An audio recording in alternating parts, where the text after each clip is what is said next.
Tiene la palabra el señor diputado Ramírez. Puede proceder hasta por 5 minutos, don José. Muy buenas tardes, pueblo costarricense, compañeras diputadas, compañeros diputados. Nos sumamos el día de hoy al llamado de la Red Parlamentaria Latinoamericana en defensa de los pueblos hermanos de nuestra patria grande. Los logros alcanzados en los últimos años en nuestra región en materia de combate a la pobreza y a la desigualdad son realidades objetivas, inobjetables y reconocidas por organismos internacionales como la CEPAL, de que fue mucho lo que avanzamos en la región durante toda la década pasada. Estamos hablando de más de 73 millones de latinoamericanos que salieron de la pobreza en los últimos 10 años, según reconoció el propio vicepresidente regional del Banco Mundial, Hassan Toulouy.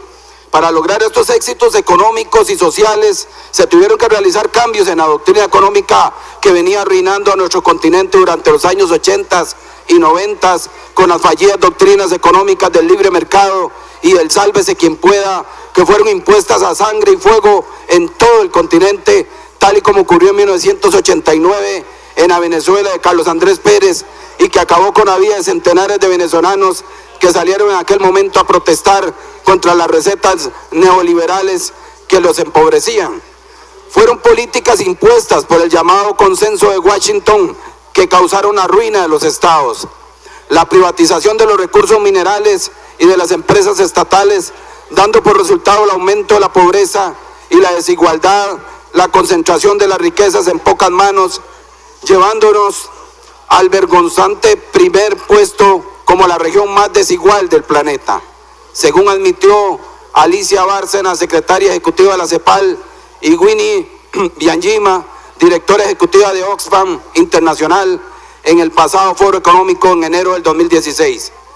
Sabemos que dichosamente esta realidad cambió con la llegada de los procesos progresistas encabezados por las masas populares, primero en Venezuela en 1998, luego en Brasil y Argentina en el 2003, posteriormente en Bolivia, Chile, Ecuador y así sucesivamente en gran parte de los países del continente que comprendieron que la única forma de progresar era anteponiendo el bienestar de las grandes mayorías por encima de los intereses del mercado y de las grandes corporaciones. Se creó una unidad regional que permitió enterrar en la cumbre de Mar del Plata del 2005 al ALCA, al Área de Libre Comercio de las Américas, que quiso imponer la administración de George Bush a nuestra región y que hubiera significado el ultraje y la ruina de nuestros recursos naturales y aparatos productivos. Se crearon organismos como la UNASUR, se mejoró el Mercosur y se creó la CELAC, que ha sido hitos históricos en nuestra región, encaminados a lograr la anhelada unidad de nuestro subcontinente para hacer frente a los grandes retos de progreso con justicia social de cara al futuro. Todos estos procesos, con sus muy distintas particularidades, tuvieron algo en común, y fue el odio que se ganaron de parte de las clases corruptas que habían gobernado históricamente estos países. Por eso, por la pérdida de privilegios que tuvieron, utilizando los medios de comunicación privados a su servicio y aliándose con los sectores más reaccionarios de la sociedad, iniciaron un proceso de boicot que hoy lamentablemente para nuestros pueblos parece que en algunos casos están logrando su resultado esperado, que es el retorno a la senda del saqueo neoliberal de los años 90.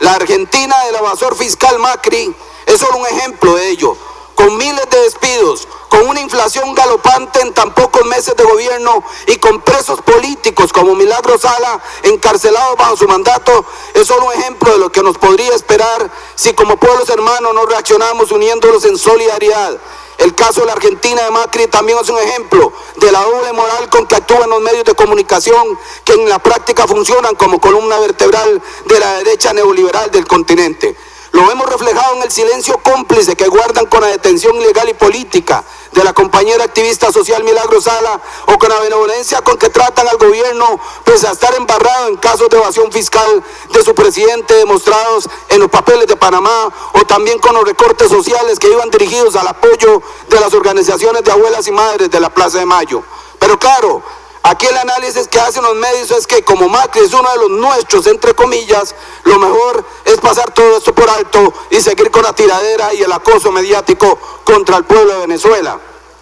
Ahora le tocó el turno a Brasil. La burguesía de ese país y su columna vertebral, el monopolio privado de medios o Globo, no soportaron que los gobiernos del PT lograran sacar de la pobreza a millones de brasileños, aumentaran los derechos de la clase trabajadora, impulsaran la igualdad de género y combatieran frontalmente el racismo de ese hermano país. No, estos señores de saco y corbata, blancos y misógenos, lo que perdieron por los votos, ahora pretenden ganarlo por la usurpación ilegítima del poder. La presidenta Dilma fue electa por 54,5 millones de personas, mientras que al conservador neoliberal Michel Temer, presidente interino, un ex informante de los Estados Unidos, solo lo eligieron unos cuantos senadores envueltos en graves casos de corrupción. Vean ustedes la perversidad claramente antidemocrática de este mal llamado impeachment, que no es otra cosa que un golpe de Estado de nuevo tipo, igual al que le dieron a Mel Zelaya en Honduras y a Fernando Lugo en Paraguay. Por lo anterior, es que como miembro de la Red Parlamentaria por la Soberanía y la Unidad Latinoamericana y Caribeña, he decidido suscribir y compartir con ustedes el comunicado que hemos realizado para condenar el ultraje a la democracia brasileña, no sin antes exponer y contextualizar por lo que vive Brasil, que lo que vive Brasil no es otra cosa que un plan regional, ideado desde los Estados Unidos, que en contubernio con las élites locales de nuestros países han decidido que llegó la hora de regresar a los oscuros años 90, a los años del neoliberalismo rapaz que nos hundió en la pobreza y desigualdad. La Red Parlamentaria por la Soberanía y la Unidad Latinoamericana y Caribeña señala ante el mundo que la separación del cargo de la presidenta de Brasil, Dilma Rousseff, constituye un acto de desconocimiento y anulación de facto del mandato popular que más de 54 millones de brasileños y brasileñas le dieron en elecciones libres y democráticas, lo cual no dudamos en denunciar como la consumación de un golpe de Estado. Ese golpe de Estado se enmarca en una contraofensiva imperialista cuyo objetivo es restablecer su histórica hegemonía en la región y restaurar el neoliberalismo sobre la base de la destrucción de los procesos de transformación conducidos por la nueva generación de líderes que, como Lula y Dilma, han marcado el inicio de un cambio de época en nuestra América. Esta contraofensiva se refleja con claridad en los golpes e intentos de golpes de Estado cometidos en contra de presidentes democráticos y progresistas como Hugo Chávez en Venezuela en el 2002, como Evo Morales en Bolivia en el 2008, como Manuel Zelaya en Honduras en el 2009, como Rafael Correa en Ecuador en el 2010, como Fernando Lugo en Paraguay en el 2012, el golpe continuado contra el presidente Nicolás Maduro en Venezuela 2013 al 2016. Condenamos el uso de los parlamentos como instrumentos para secuestrar la soberanía popular y la democracia conquistada por nuestros pueblos. En el caso de Brasil, hemos sido testigos de cómo el Senado ha separado injustamente del cargo a una presidenta democráticamente electa a través de un juicio cuya sentencia está predeterminada por los poderes fácticos de este país, en el que además no se ha presentado ninguna evidencia de los crímenes de responsabilidad que se le imputan. Se trata de un golpe al pueblo brasileño, a su historia de luchas, a las decenas de millones de hombres y mujeres que hoy tienen una vida digna gracias a los programas de inclusión y justicia social que los gobiernos de Lula y Dilma han impulsado. Es además un golpe a la UNASUR, a la CELAC, a los BRICS y a todos aquellos espacios de unidad y cooperación en los cuales Brasil ha jugado un papel determinante. Llamamos con profundo sentido de fraternidad al pueblo brasileño y a sus dirigentes a seguir luchando por la restitución inmediata de Dilma Rousseff como su presidenta de la República. Desde nuestra red parlamentaria seguiremos denunciando ante el mundo este grave atentado contra la soberanía popular y además acompañaremos solidariamente al pueblo brasileño a recuperar el orden democrático violentado. Estamos convencidos y convencidas que más temprano que tarde la verdad, la justicia y el amor vencerán. Por eso decimos viva Dilma, viva el pueblo de Brasil, viva nuestra América libre, independiente y soberana, viva todos esos países progresistas que están levantando su brazo fuertemente en contra de esta oleada neoliberal asesina que está tratando de tomar a los pueblos latinoamericanos de la mano del gobierno de los Estados Unidos. Este tipo de cosas amenazan este tipo de convenios. Si esta fuerza neoliberal aprovecha y se apodera de estos países como lo quieren latinoamericanos, estos convenios pasarán a la historia y muchos otros